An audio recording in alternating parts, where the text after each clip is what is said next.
And welcome back. I dropped the bombshell at the end of the last video. Do you remember what it was? If not, here we go. For the entirety of our time with you, we've talked about a couple of basic assumptions.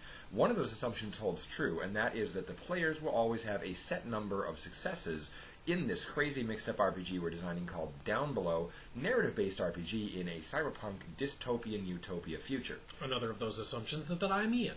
And I'm Steve. That is a weird assumption to make, but it's true. So, you can change the basic assumptions of this game. Yes. We will get into other basic assumptions you might be able to change later, but today we're going to talk about numbers. The basic assumption of numbers that we have started with, as mentioned, was 10 traits plus 1 for the, if you have the right tool for the right job, success, resulting in 11 times the number of players' potential possible successes per session. Now, that was a lot of numbers in quick succession, so let's really break it down. What that means to the potential DMs in the audience is that to challenge the players, you will need to throw at them more than, let's say there are 4 players in the session. You will have to throw at them more than 45 challenges to have any meaningful chance of failure in that session. And we tend to recommend somewhere between 50 and 60 for 2 reasons. Number 1, because that way, even if all their traits apply, they will have some failures. Yep. But number 2, because since their traits won't necessarily always apply, that should give you enough failures to let them get the relevant traits back and have them feel like their characters are being challenged.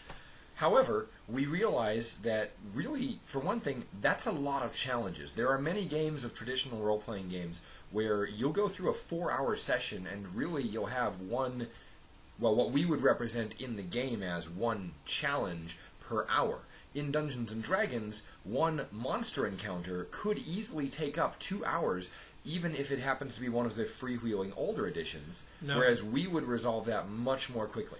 Now, we would resolve the monster encounter much more quickly, but the equivalent in other game systems to our challenge is the dice roll. Right. In the last session of Dungeons & Dragons that I played on Thursday, my character made, I want to say, somewhere between 10 and 15 dice rolls. And we were playing for about 4 hours.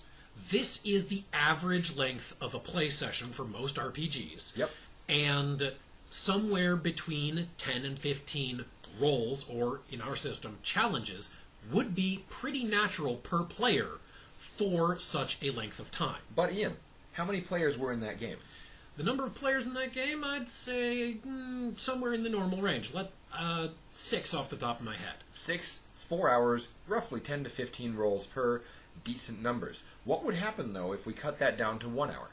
If we cut that down to 1 hour, then we would see about a quarter of the number of rolls per player.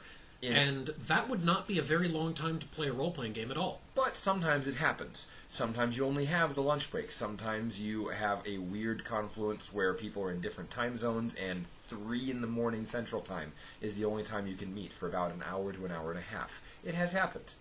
So the concept that we'd like to put forward here is that you can alter, based on your playtime, the number of success traits people will have available in a couple of different ways. Way number 1, we mentioned last time, you can straight up limit them if you have either a lot of players or a limited playtime compared to each other. Another way you can do it is somewhat more organically, but it does take some more direct DM intervention, as opposed to the normal attitude of saying, yes, yes, you can use that trait under these circumstances. Start saying no, that trait is straight up not applicable. Be somewhat draconian about what traits apply. The more players you have sharing the screen, the more trait overlap you're going to get, and the more certain traits are going to be less directly applicable. Therefore, there are going to be times when you're going to have to say, no, straight up, that trait cannot be used in this situation. And this has a couple of purposes, because you're also going to need to enforce the boundaries between character A's computer skills and character B's intelligence analysis skills, so that character A can't just look up on the internet anything character B could tell the group. Right. The third way you could do that is actually something that Ian has tangentially hinted at right now. Nothing says that you cannot design challenges that require one success from multiple characters. Mm-hmm. We've not talked about the design space at all yet, but it's entirely reasonable to start designing challenges that require more than one success, or possibly one success from more than one player to go on. My recommendation is, as a designer, that these challenges, even if failed, only refuel one success trait, period. Not one per player, one period.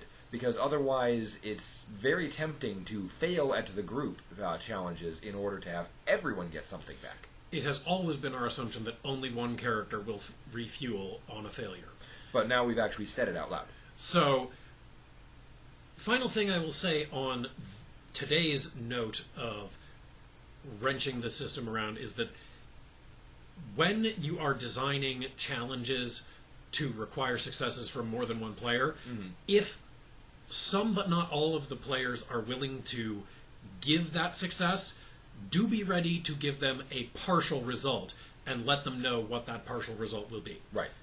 However, we will talk about more methods for dealing with large player counts, small player counts, or large or small amounts of time next time, because this is an in-depth subject. Thanks for falling through the cracks with us.